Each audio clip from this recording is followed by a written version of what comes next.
Comer puede ser un placer peligroso si los alimentos que ingerimos están contaminados con microbios que provocan infecciones intestinales.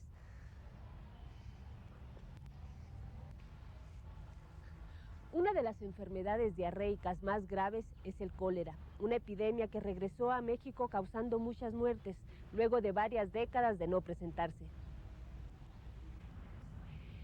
En la sesión de hoy veremos cómo prevenir el cólera y otras enfermedades diarreicas y conoceremos cuál es el tratamiento básico para controlar la deshidratación.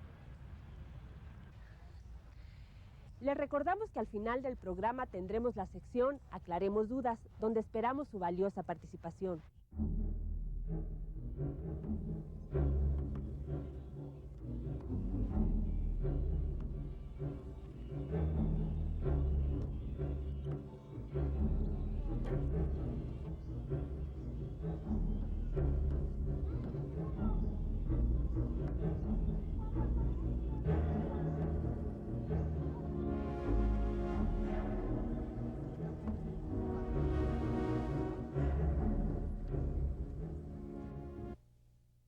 ¿Sabía que el principal factor de riesgo de transmisión del cólera en México es la fuente de abastecimiento de agua?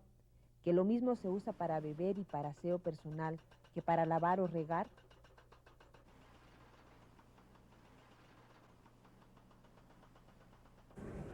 Recuerda que en la sesión pasada identificamos las causas, efectos y señales de peligro de las enfermedades diarreicas.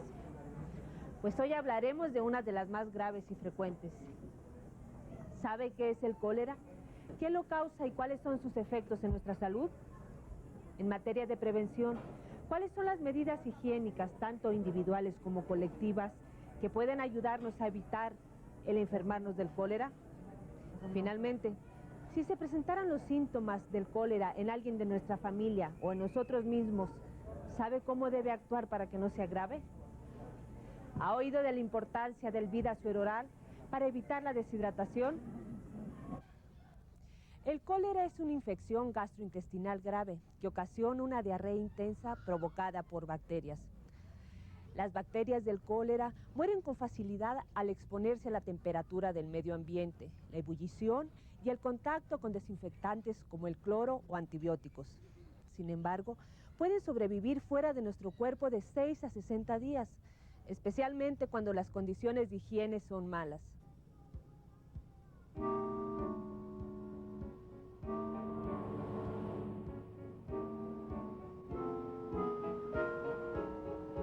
Las bacterias del cólera se transmiten en general por beber agua o comer alimentos contaminados con evacuaciones de enfermos del cólera.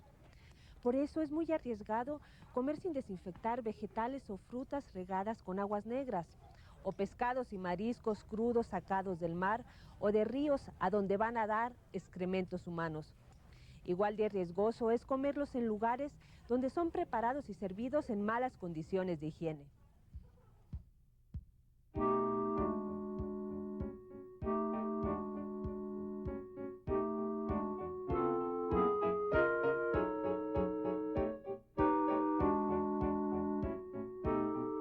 También puede contagiarnos directamente un enfermo de cólera, incluso después de algunos días o hasta 2 semanas más tarde, según si el paciente recibió atención médica o no.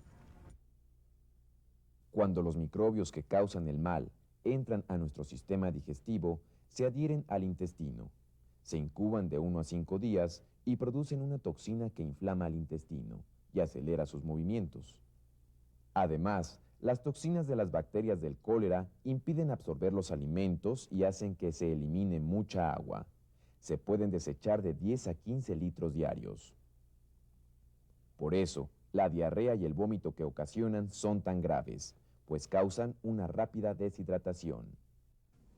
En algunas personas con defensas fuertes, el cólera no causa síntomas o provoca diarrea leve. Con un tratamiento adecuado, el mal es superado en cuestión de días. Pero en otros casos, la diarrea es de color blanquecino y de más de 1 litro por hora. La piel de los niños menores de 1 año se pone grisácea y se les hunde la mollera y los ojos. A veces surgen complicaciones graves, sobre todo en los niños, si tardamos demasiado en reponer los líquidos perdidos o lo hacemos en las cantidades insuficientes.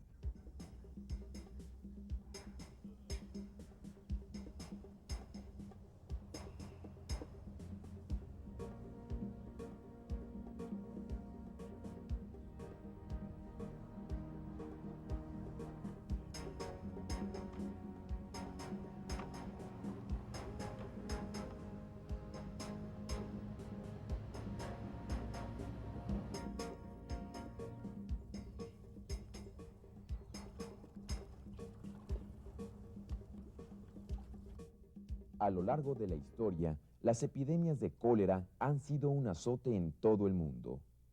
Tan solo en la Ciudad de México, en agosto de 1833, en 2 días murieron más de 1,200 personas a causa del cólera, y esa epidemia duró 50 años. En 1883 desapareció de México. En 1950 se pensó que se había erradicado del planeta, pero luego de más de 100 años de ausencia, en 1991 el cólera regresó a territorio nacional. A partir de entonces, aun con las medidas preventivas aplicadas en el país, a fines de 1993 habían enfermado de cólera casi 22,000 personas, de las cuales fallecieron un poco más de 300. Aunque ahora sabemos mucho del microbio que causa el cólera y cómo atacarlo, mucha gente de comunidades sin servicios públicos es vulnerable.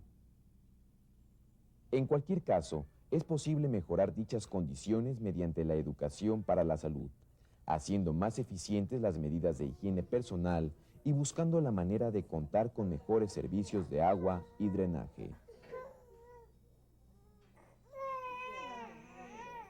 Por carecer de una adecuada infraestructura sanitaria y de agua potable, los estados donde la población tiene más riesgo de padecer cólera son Oaxaca, Guerrero, Chiapas, Hidalgo, Puebla, Morelos, San Luis Potosí, Zacatecas, Baja California Sur, Tabasco y Veracruz.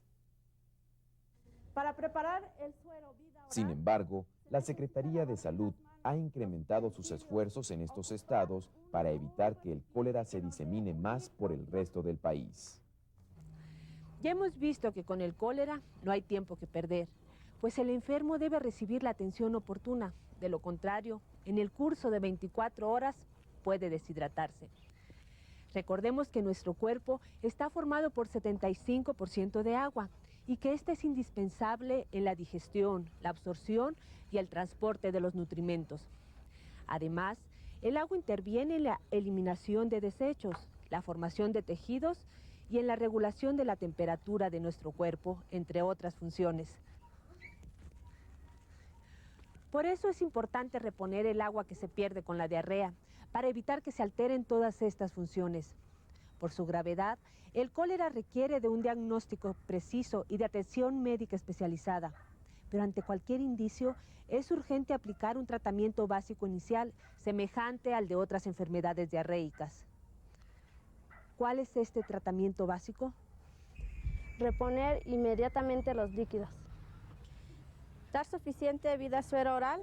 Se puede tomar suero casero preparado con agua, azúcar y sal. Seguir con la alimentación normal y tomar mucha agua. Así es. ¿Y cuáles son las medidas básicas que debemos aplicar si la deshidratación se agrava? Primero hay que saber cuando la deshidratación se está agravando. Ir al centro de salud. Y usar antibióticos recetados por el médico. Vida suero oral lo pueden localizar y encontrar en cualquier establecimiento, ¿sí? En centros de salud, en farmacias, establecimientos, en cualquier parte. En dado caso que no lo encuentren, pueden preparar un suero oral casero, ¿sí? El cual consta de 1 litro de agua perfectamente hervido. A le vamos a agregar 4 cucharaditas de azúcar y media cucharada de sal. Lo vamos a menear perfectamente bien, ¿sí? Y se lo vamos a administrar, a dar a nuestro paciente, a nuestro bebé, ¿sí? Que si es un bebé le vamos a dar media taza cada hora, media taza cada hora. Si es un adulto, menor de 1 año es media taza, mayor de 1 año es media taza, una taza completa, ¿sí? Si es un adulto, pues a libre demanda vamos a dárselos hasta que el adulto lo acepte. Comer los alimentos, pero en menos proporción. Tomar líquidos, aguas de frutas, tés de manzanilla, hierbabuena o guayaba. Tomar atoles de maíz o de arroz. Para los bebés, alternar la leche con vida suero oral, pero la leche al 50%. Y darle sus papillas de manzana o plátano. Ante un caso de cólera, es importante reforzar las condiciones higiénicas del paciente, de los alimentos, del agua y de la comunidad. Hay que desinfectar con cloro los excrementos y vómitos del enfermo, hervir su ropa, pañales y sábanas, y aumentar las medidas higiénicas de quienes entran en contacto con él. Estas acciones eliminarán las bacterias del cólera. Es labor de todos evitar contraer el cólera y demás enfermedades diarreicas. Para ello, se sugiere realizar una serie de actividades de prevención. Por ejemplo, en la higiene personal, defecar en el excusado, mantenerlo tapado y además limpiarlo con frecuencia. Como nosotros tenemos letrinas, cubrimos los excrementos con cal. Si se defeca al aire libre, hay que enterrar los excrementos. Lavarse las manos con agua y jabón después de ir al baño o de cambiar pañales, antes de preparar los alimentos y antes de comer. Mantener las uñas cortas. Evitar comer o beber aguas frescas en puestos callejeros y si lo hacemos, que de preferencia sean lugares limpios. también conviene seguir una serie de medidas en el hogar. Hervir 20 minutos el agua para beber o desinfectar con 2 gotas de cloro cada litro.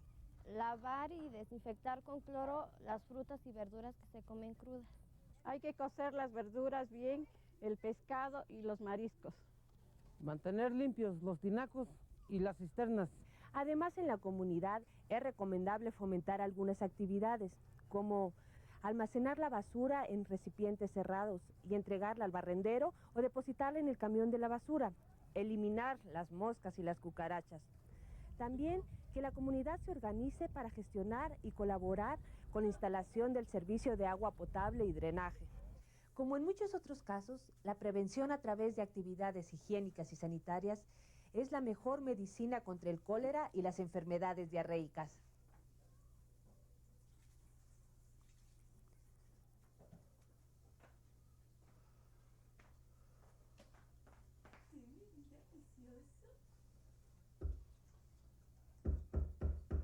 Para evitar que se propague el cólera, el sector salud ha puesto en marcha programas para detectar y controlar los casos de cólera confirmados o sospechosos, así como los factores que facilitan su transmisión en el hogar y la comunidad. También se emprendieron acciones de educación y promoción de la salud, en especial el manejo de agua, alimentos y desechos, además del uso adecuado de vida sueroral o del suero casero. Pues la felicito, señora. Todas sus instalaciones están en perfecto estado. De todas formas, le voy a dejar unos sobrecitos de vida suero oral por si se llegara a presentar un caso de diarrea en su familia. Nunca está por demás. Ay, muchas gracias. Para la bacteria que causa el cólera, en el mar la vida es más sabrosa, ya que ahí puede vivir hasta 60 días contaminando peces y mariscos. Hoy hemos visto que una de las diarreas más peligrosas es la causada por el cólera, y podemos infectarnos a través de los excrementos, el agua y los alimentos. Para evitarlo, hay que tener un manejo adecuado de los excrementos, hervir o desinfectar el agua, cocer, lavar y desinfectar los alimentos. Uno de los efectos más peligrosos que causa la diarrea es la deshidratación, la cual podemos controlar con un suero casero o con vida sueroral. Pasemos ahora a la sección de Aclaremos Dudas, donde su participación es lo más importante.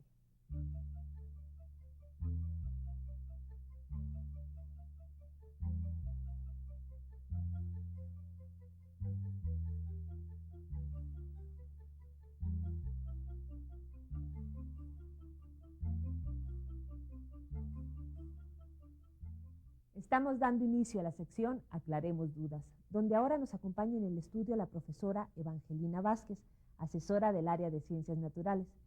Bienvenida, profesora. Gracias. Bien, y vamos a comenzar esta sección con una pregunta que nos llega a través del correo electrónico. El señor Enrique Castellanos, de Orizaba, Veracruz, nos pregunta, ¿existe alguna diferencia entre la diarrea y la disentería? Señor Enrique, gracias por participar. Sí, sí existe una marcada diferencia entre la diarrea y la disentería. Mientras la diarrea son evacuaciones que pueden ser líquidas o espesas, la disentería, aparte de ser una evacuación también líquida o no muy líquida, presenta sangre, moco Y también las personas que tienen este padecimiento tienen la necesidad de pujar cada vez que sienten ese deseo de ir a evacuar. Entonces sí existe una marcada diferencia entre las diarreas y la disentería. Entonces, la disentería viene a ser una complicación, una diarrea ya con algún tipo de complicación. ¿O? Así es, sí, ya es una complicación mayor porque ya presenta sangre y moco. Bien, vamos a continuar con otra pregunta que tenemos aquí de Almoloya de Juárez. La señora Roselén Ortega nos pregunta qué medicamentos debemos tomar para curar el cólera. Una pregunta muy concreta. Sí, y de mucha importancia, porque algo que podemos decirle es que de ninguna manera podríamos recomendar el que ella se automedique o que automedique a alguna de las personas. ¿Por qué razón? Bueno, porque esto puede traer graves consecuencias. No solamente el poner en riesgo la vida de la persona enferma, sino va todavía más allá. Creo que aquí lo indicado es prevenir antes que pensar en cómo podemos, qué medicamentos debemos dar a una persona que padece del cólera. ¿Qué podemos hacer para prevenir? Esto es lo más importante porque esto nos permite hacer algo antes de que se desarrolle o que se presente esta enfermedad. Algunas medidas muy sencillas es, por ejemplo, lavarnos las manos antes de comer y después de ir al baño, antes de preparar los alimentos y después de cambiar pañales, por ejemplo. También es muy importante que se hierva el agua de 15 a 20 minutos para poder consumirla. Y es también muy importante no defecar a ras del suelo, porque obviamente el aire lleva todos estos microbios a los alimentos y estos al estar contaminados y ser ingeridos por nosotros pueden ocasionarnos este problema. Entonces es más importante prevenir para no lamentar y menos automedicar. Sí, es lo que hemos estado recomendando a través del programa, la prevención primero. Así es. Bien, vamos a continuar con otra pregunta. Tenemos aquí en la línea 3 una llamada telefónica. Bueno. Soy Eulalio González. Sí, señora. ¿De dónde nos está llamando? De Pachuca, Hidalgo. ¿Y cuál es su pregunta? Mire, la vez pasada que tuve diarrea, el doctor me prohibió comer picante y alimentos grasosos. ¿Por qué? ¿Hay otras cosas que no puedo comer? Bien, señora, en un momento le contestamos sus dudas. Gracias por llamar. Sí. Bien. Bueno, vamos a contestarle al señor Eulalio. Las razones por las que los médicos generalmente indican no comer picantes o alimentos grasosos cuando las personas están delicadas de su aparato digestivo, esto es, cuando presentan, por ejemplo, una diarrea, es debido a que los picantes y los alimentos grasosos son muy irritantes y estos alimentos, en lugar de ayudar al organismo a sanar, a limpiar ese tracto digestivo, es el intestino, pueden traer mayores complicaciones, siendo así más difícil la recuperación del enfermo. Además de los picantes y los irritantes, nos pregunta que qué otras cosas puede evitar o no debe comer. Bueno, entre ellas están todos aquellos alimentos que presentan conservadores, colorantes y saborizantes artificiales. Todos ellos en conjunto con las salsas, los picantes y los alimentos grasosos pueden complicar más una diarrea en lugar de ayudar. Por esa razón es que no son recomendables. Bien, esperamos, señor González, haber aclarado su duda. Vamos a continuar con una carta que tenemos aquí que nos llegó de Carbó, Sonora, bastante lejos. Sí. Nos pregunta Mario Alberto Delgadillo, para reponer los líquidos perdidos con la diarrea, ¿es bueno tomar refresco o jugos? Bueno, lo que sí es muy importante es que debemos de, cuando tenemos diarrea, de consumir abundantes líquidos, pero esos líquidos de preferencia deben ser agua hervida y, si es posible, con vida, suero oral, que es un suero especialmente para cuando las personas padecen diarrea. Esto permite de alguna manera evitar la deshidratación. Claro que también puede consumir jugos o puede consumir otro tipo de sueros, pero el hecho de que consuma refrescos no es muy recomendable, pues porque contienen muchísimo azúcar, colorantes y saborizantes artificiales. Claro está que si en el lugar donde se encuentra una persona no hay otro tipo de líquidos como los que ya mencionamos para que consuma y así evite la deshidratación, bueno, pues entonces lo que le recomendaríamos es hacer una mezcla de un refresco de manzana con agua mineral a partes iguales y esto podría ayudarle mientras puede preparar de manera tan sencilla nuestro Vida Suero oral. Sí.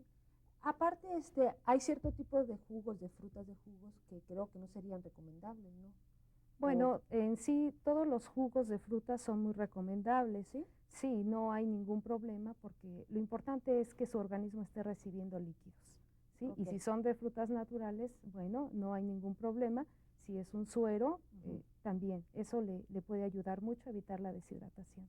Bien, para cerrar esta sección vamos a terminarla con una pregunta que tenemos en nuestro correo de voz. Por favor. Sí, soy Jacinto Ramírez de Balancán, Tabasco. Si a alguien en mi familia le da cólera, ¿tengo que reportarlo? Y si la respuesta es afirmativa, ¿a dónde puedo reportarlo? ¿O con quién puedo acudir? ¿Qué le podemos contestar? Bueno, es una pregunta de bastante importancia porque si nosotros sospechamos que en casa tenemos o en la comunidad un caso de cólera, de inmediato tenemos que reportarlo.